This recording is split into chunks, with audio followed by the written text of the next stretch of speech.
in my heart raced as you touched my face. Hi everyone, welcome to another I Can't Make It Up Friday. I'm so excited to do this video because it's something that people know some of the parts of the story too, but I've never really sat down and talked it out, so this will be a long one. Let's just jump right into it. A lot of you seem to really like my videos about my school days, so that's what it's going to be about. Now, this is a totally different school, and I went to this school from kindergarten to first grade, and then went to another school and had to repeat first grade because they didn't teach me well at this one. They just taught me how to fear. And we'll talk about that. So, the first school I went to from kindergarten to first grade was called Corpus Christi. No, it's not Corpus Christi, Texas. It is a Catholic school here in Dayton. And it's cool because I like religious schools. That's all I ever known. So I actually still have the rosaries that they gave me. And you're talking about, 20 some years ago.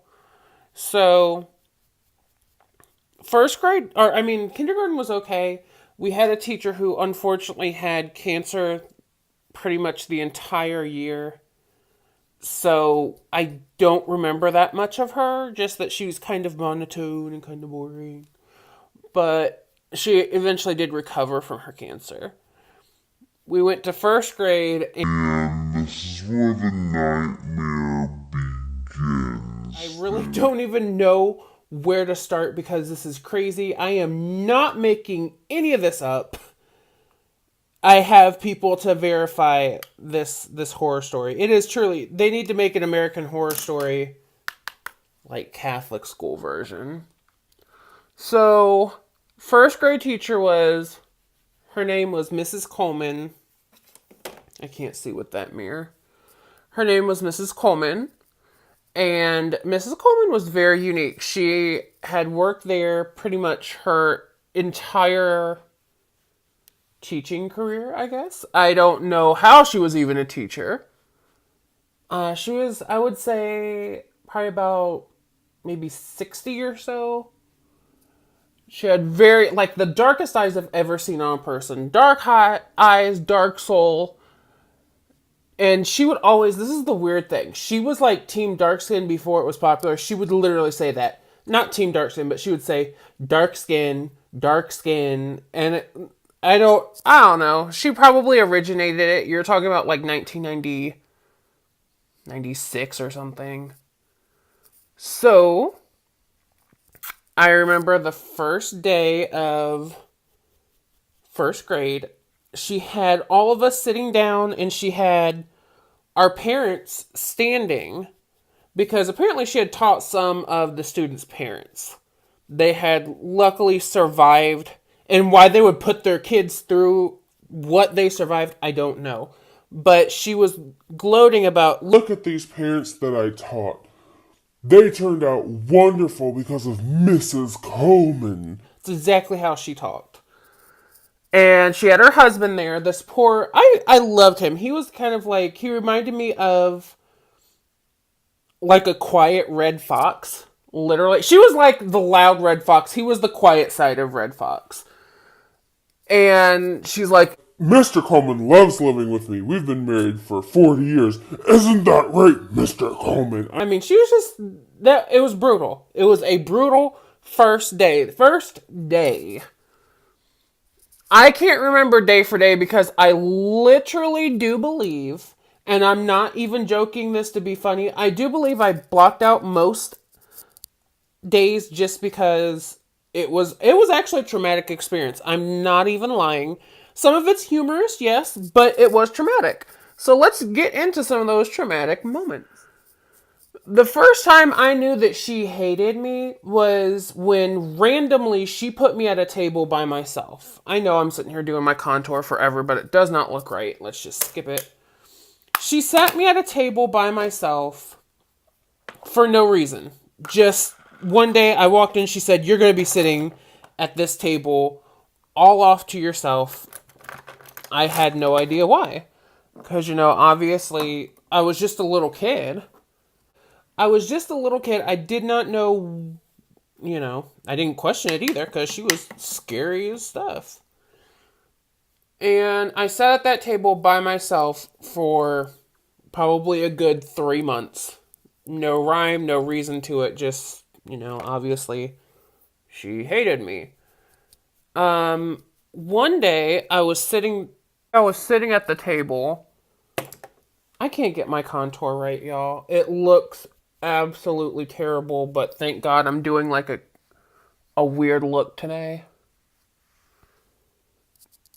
Okay, so one day I was sitting there and she had a box of McDonald's toys. Like back when McDonald's had good toys, they were like the Transformers, Metallics or whatever. There was like the little train pieces that you would connect together with the different characters on them.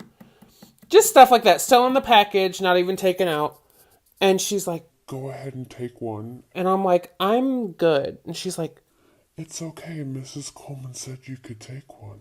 and I'm like, I'm completely fine because I said, I have a lot of toys. I was just trying to be nice about it. And she goes, It's okay, but whenever you want one, take one. and I'm like, I'm not falling for it. I may have been 6 years old, but there was no way I was taking one of those toys so she could sit there and say that I stole it or something. Because I know that's what it was going to be. She was on that stuff. So that was one time. This one is hilarious, y'all. Oh my gosh. We had a parent-teacher conference, and Miss Coleman wore outfits that were outrageous to anything. Parent-teacher conference, normal day at school. It was always something color-coordinated, out of date, and usually leather. Like, for example, for the parent-teacher conference, she was wearing I think it was an orange leather skirt with orange heels, an orange vest, and like a camo hat, like a beret. And she wore a wig. But we'll get into that later. A cut to the side wig with the beret on top. And fishnets. Literal fishnets. 60-year-old woman wearing fishnets. And all I remember was my mom and dad, because I had to sit in the hall. And she was a loud woman, so I could hear smatterings of like semi-yelling and then slam, like she was, because she had big hands. This woman had ungodly big hands. And she would like slam her hands on the table. I didn't know what was going on. My parents came out. My mom was pale as a ghost, and my dad looked like he was about to throw up. Come to find out, she wasn't wearing panties. My dad looked under the table, and there Miss Coleman is, like, spread eagle with just the jungle hanging out. And it was apparently mortifying to my dad. To this day, he still, if I bring it up, it's like 20 years later, he's still getting ready to barf. Let's get back to these outfits. Oh my gosh, I wish I had a yearbook or a picture to show you of her. I remember one of her outfits, like I said, always color coordinated. I can give Homegirl that. She was color coordinated, but not in like a good way. But at least she was trying. One of her outfits that she loved to wear was a hot skirt, like a hot red skirt, and probably about that much above, showing whatever. Oh my gosh. Hot mess. And like a matching red top and red heels. She always wore heels, and they had to click. Like, I know these heels were probably from at least 1960 something, run over, but she still had, and she would tell you too, my shoes have to click. Because she would do this song whenever someone got new shoes in class. She liked to believe she was a fashionista. So she truly believed she had the gift to know when someone was wearing new shoes. Like, and she would. You'd walk into class and she'd immediately, Stop right there. Do the new shoes song. New shoes, new shoes. Aaron's got some new shoes. I certainly like your new shoes. Ha, ha, ha, ha, ha. and then she'd click her heels, click, click, click. And if you didn't sing it right, she'd be like, sing it again! And this time be enthusiastic about it, as Miss Coleman is. She should have been a, like, infomercial host. I think she would have been good at that. Or maybe, like, a demon that hides under your bed. I don't know, a combo of both. I know her ghost is hearing this, and she's probably gonna haunt me. Yeah, the new shoe song was something that still haunts me. She was always very energetic and loud. The other teachers I know would hear her, but they were afraid to say anything because, like I said, she was probably the longest tenured teacher in that school. The nuns were afraid of her. The nuns wouldn't even come to our school. They would come for chapel and then leave because they were scared of this woman. So, one day, Miss Coleman loved like puppets and stuff like that. So, I thought to try and curb her anger against me, I was like, I gotta find some way to impress her. So she brought in this, like one of those puppet stands, you know, where it's the standee and it has the window where you can get behind and put the puppets up. She brought one of those to class for no apparent reason. It sat there for weeks until I hatched the idea that I would find puppets, bring them to class, and offer to do a puppet play for her, hoping that maybe it would cheer her up a little bit. And I did. I came to school one day with about 5 puppets. I went up to her and said, Mrs. Coleman, because she that's one thing she couldn't tolerate.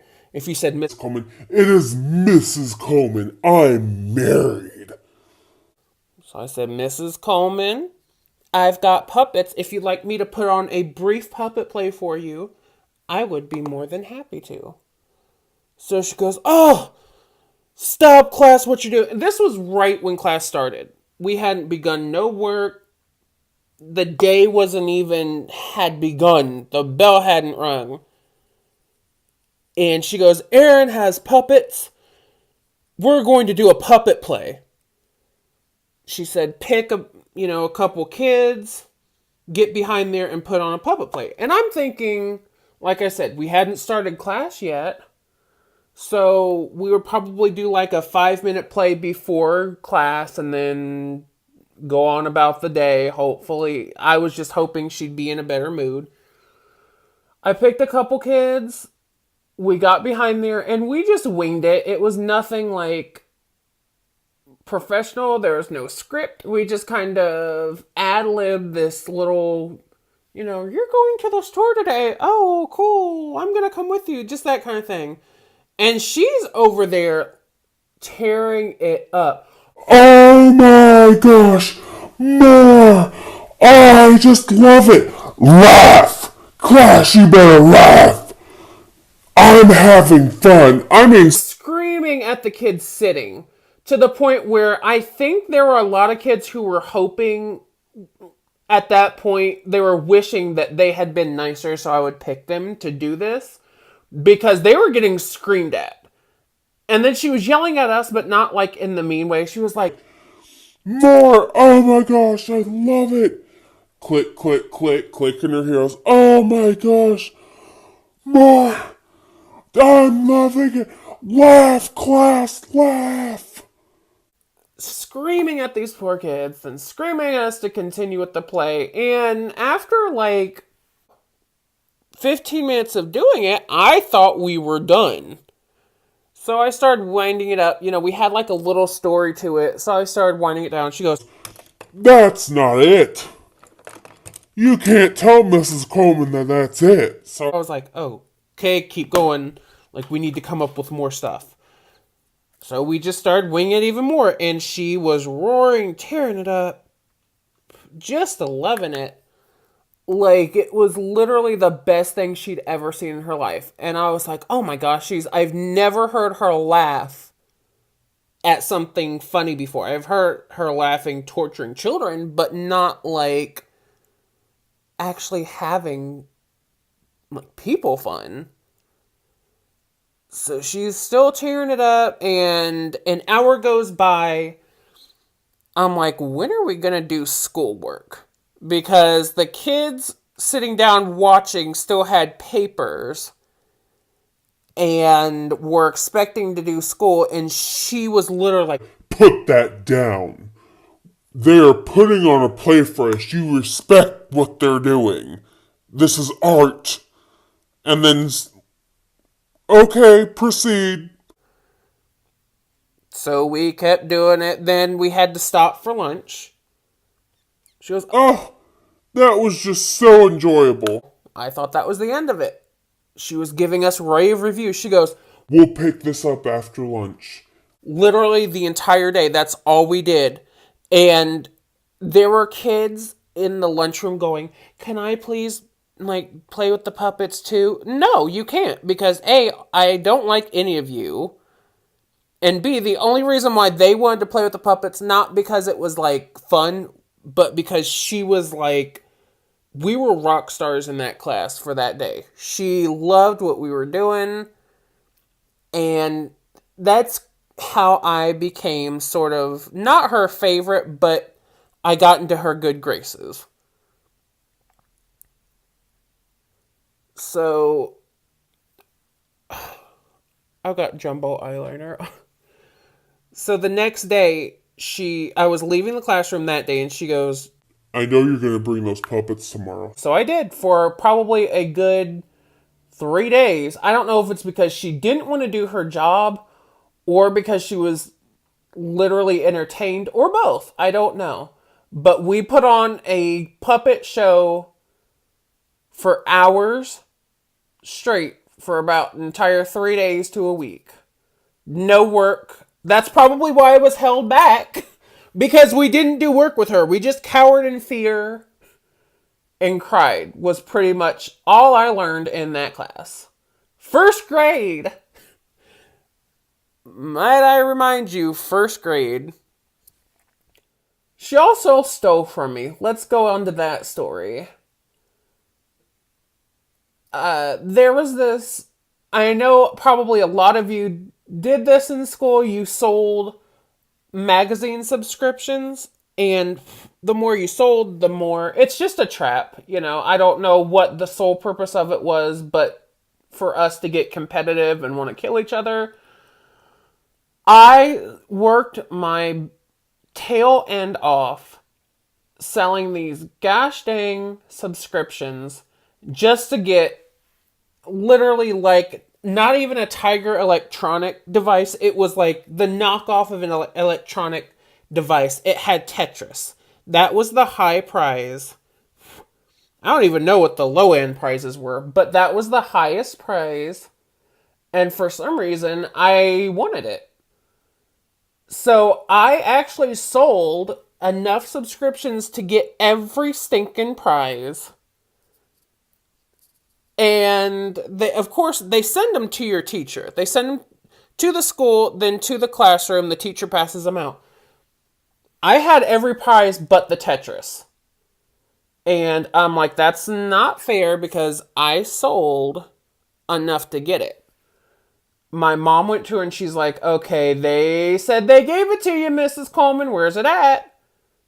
Miss Coleman says, I don't know. Isn't that a travesty? like, just went on about how unfair it was, and she couldn't believe that they would leave out my prize and then claim that she had it. The school is lying. So my mom got mad and decided to do like basically a sting operation where her and my grandma volunteered in the classroom just to see what they could find. They found a lot.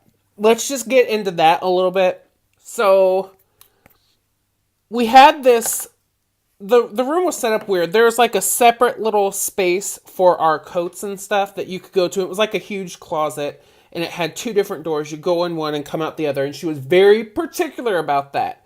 One was in and one was out. Even though it was just a freaking closet, one was in, one was out. One day my grandma was cleaning up, and guess what she found? She effing found the Tetris game, and she took it. Because it actually, and I know some of you are like, well, maybe it wasn't yours. You know, your grandma shouldn't take it. It had my name on it, okay?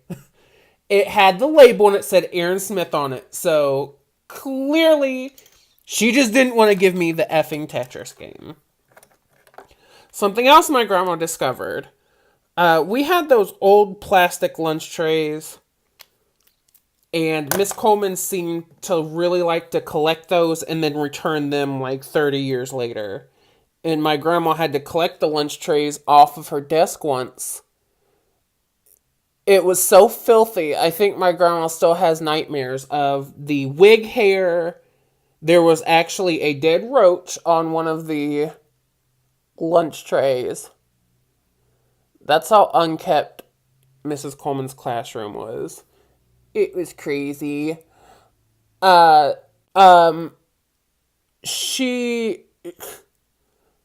just remember one day she was talking to the second grade teacher. And Miss Coleman goes, I love this class so much. I'm following them to second grade. I'm taking your job. and she did.